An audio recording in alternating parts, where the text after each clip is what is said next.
Talvez um dos casos mais comuns da área de ensino de inglês, quando o aluno chega para nós, professores, falando inglês com confiança, mas com erros de gramática. Ele não consegue construir as sentenças adequadamente, e aí nós pensamos, como é que eu vou fazer com esse aluno? Porque o nível de conversação dele existe, mas é um nível de conversação onde ele atropela regras, não cumpre todos os... Tem gaps na produção de frases, ele fala she work em vez de she works, ele fala many peoples em vez de many people, enfim, vários erros. É muito comum, por exemplo, o aluno cometer erros no passado, né? Ele fala did you work em vez de did you work, ele fala I did went, tá tudo confuso na cabeça dele. Como é que eu faço para eu continuar? Porque veja bem, um aluno que já tem nível de produção de oralidade vai ficar muito chateado de fazer frases, porque ele já passou dessa fase de produção de sentença. Ele já tem confiança. É muito importante a gente entender isso, porque o inglês é uma jornada. Ele tem os primeiros passos, onde ele não está confiante, e aí ele se apoia nas sentenças. Faz uma frase, I like to work, I like to study, e ele se sente produzindo. Mas quando ele já está lá na frente, que ele passou a falta de confiança, ele já confia e começa a falar e produz erros gramaticais, a grande pergunta que o professor faz é, o meu dilema, Najib, é, eu volto o cara para o livro 1, eu explico a regra gramatical, faço sentenças com ele, até construir repertório para ele poder falar com fluência, ou não? Porque se eu faço isso, ele pode se chatear e ele já sabe que ele está falando, mas ele não entende, ele não tem percepção de que ele fala erradamente. Eu vou deixar nessa aula uma instrução para ser aplicada para esse aluno que vem para nós com nível de conversation, a gente chama de false conversation, e como é que eu posso ajudar esse aluno sem desmotivá-lo, tá bom? Então fica comigo que vai ser muito legal. Vamos imaginar que o seu aluno que já tem um nível de conversação, ele comete um erro no passado. Vamos pegar um erro no passado, tá? Então, como é que você faz? Você vai dar uma aula e vai explicar para ele o seguinte, falar, vamos colocar um nome fictício aqui, João. Na aula de hoje, como eu percebi que você fala inglês com fluência, mas comete alguns deslizes no passado, então vou te dar uma explicação muito rápida de passado, e depois a gente vai fazer uma conversa com contexto de passado, e você vai ter chance de aplicar esse conhecimento. Então, o que eu quero que você faça, João? Quero que você anote essa regrinha. Ó, João, para falar no passado, não precisa nem colocar simple past, passado simples, nada disso. Coloca passado, porque é isso, tá? Então, primeira coisa que eu quero que você entenda, João, o não do passado é o didn't, tá? Então pensa assim, João, toda vez que você for falar, eu não fui, eu não comi, eu não trabalhei, eu não entendi, eu não pensei, você não precisa mudar o verbo, João. Você só precisa mudar o não. Então vou te dar um exemplo, João. I didn't go. Aqui, João, está escrito eu não fui. Mas quem está dizendo que o go é fui, Najib? O didn't.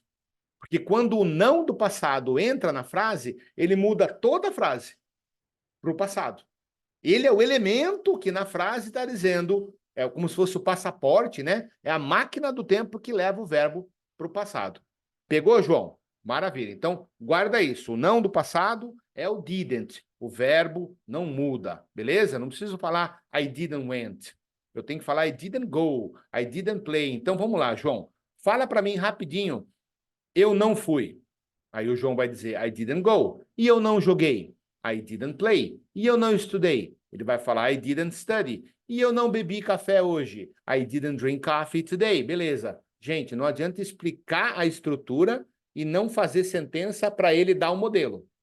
Preciso explicar a estrutura e imediatamente eu peço a frase em português, ele manda em inglês. Peço em português, ele manda em inglês. Eu estou construindo o repertório e dizendo para o meu cérebro que o meu cérebro é uma máquina de reconhecer padrões, que esse padrão aqui que ele está falando é a regra.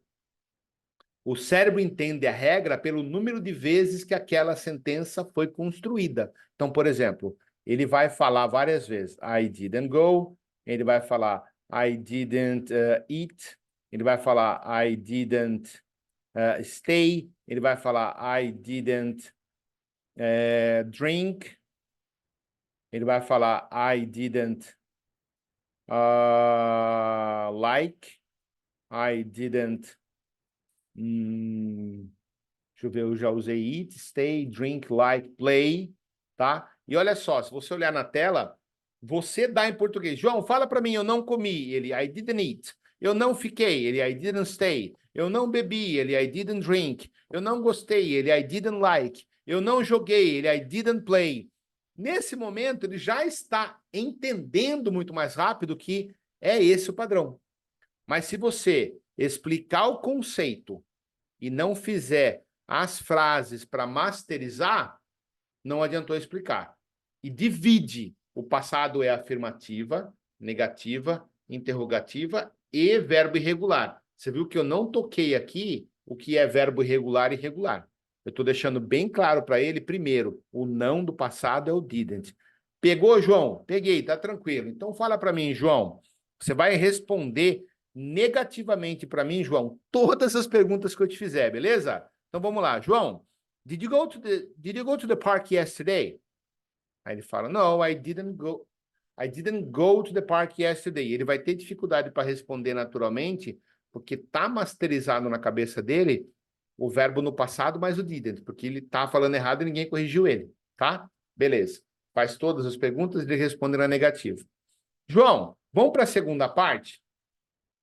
Toda vez que você fizer pergunta, João, toda vez que você fizer pergunta no passado, muito bem, você vai usar no começo. Lembra, João, que eu falava assim, do you like? Do you go? Do you study? Do you play? Do you eat? Para perguntas no presente, você come, você joga, você bebe, você lê, você ouve, você fala? Então, no passado, João, eu vou usar no lugar do do, que o do é do presente, eu vou usar o did. Então fica assim, ó. Did you like? E olha que legal, João, o verbo também não muda. Então, não muda o verbo nem na negativa, I didn't like, e nem na pergunta, did you like? E o mais legal de tudo, João, é que não importa se é you, se é she, se é he, se é I, qualquer pessoa que eu colocar aqui, não vai mudar o verbo. A estrutura fica igual, só troca o sujeito, tá? Então, se did you like é você gostou, como é que fica você foi? Isso, João. Did you go? Como é que fica você estudou? Isso, did you study? Ô, professor, mas não tem que mudar o study para studied? Ele pode ser que ele pergunte isso. Não, você fala não. Lembra, ó, só muda uma coisa, que é o did. O resto fica tudo igual. Professor, quando é que muda o verbo, então? Então, João, muda na afirmativa. Só quando você falar assim, ó, eu estudei. Eu estudei. Aí você vai falar, I studied. Beleza, João? É isso daí. Então, não muda nada na pergunta, não muda nada na negativa, muda só na afirmativa. Eu levei para essa explicação menos de 7 minutos.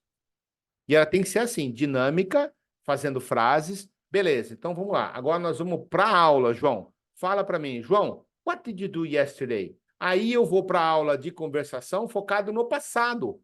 Por exemplo, eu inicio a aula agora com o tema What did you do? Oops. What did you do last week? Vamos lá, João. Vamos falar sobre o que você falou semana passada. Tudo em inglês agora, João. What did you do last week, João? Oh, Najib, last week I did go to the park. Oh, last week you went to the park. Yes, teacher. Last week I went to the park. Okay, João. And did you meet your friends there? Ok. Aí ele vai ter dificuldade para falar naturalmente, e esse é o propósito agora. Quando você fica no passado, a aula toda, você está proporcionando ele resgatar a explicação que você fez e aplicar na aula. Entenda e aceite esse delay, e ele vai diminuindo o delay à medida que a aula passa. Beleza? Eu espero que essa instrução tenha sido muito importante, muito útil para você. Muda. Não precisa levar o aluno para o livro 2, no final do livro 2, fazer toda a sentença do passado. Continua com ele no conversation, mas faz isso. Dá uma instrução de 7 minutos, sentença embaixo de cada instrução e vai para o conversation contextualizado, tá? Eu até sugiro o seguinte.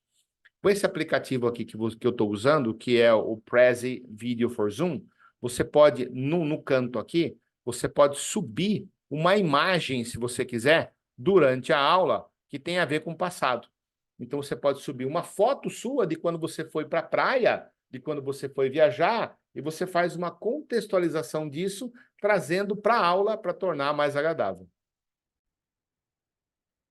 Eu subi uma foto qualquer aqui, mas você pode subir você mesmo uma foto durante uma conversation class de uma realidade sua, de um passeio que você fez.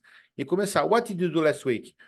João, I went to the beach last week. And what about you? What did you do last week? Did you go anywhere? Did you talk to someone? Tell me. E aí você conduz a aula de conversation em cima do tópico. Eu estou explicando aqui sobre passado simples, mas você pode fazer a mesma coisa com presente, você pode fazer a mesma coisa com o erro que o seu aluno está cometendo na aula de conversação, tá bom? Eu espero que tenha sido útil. Deixa o comentário depois para a gente saber se alcançou o objetivo de te ajudar.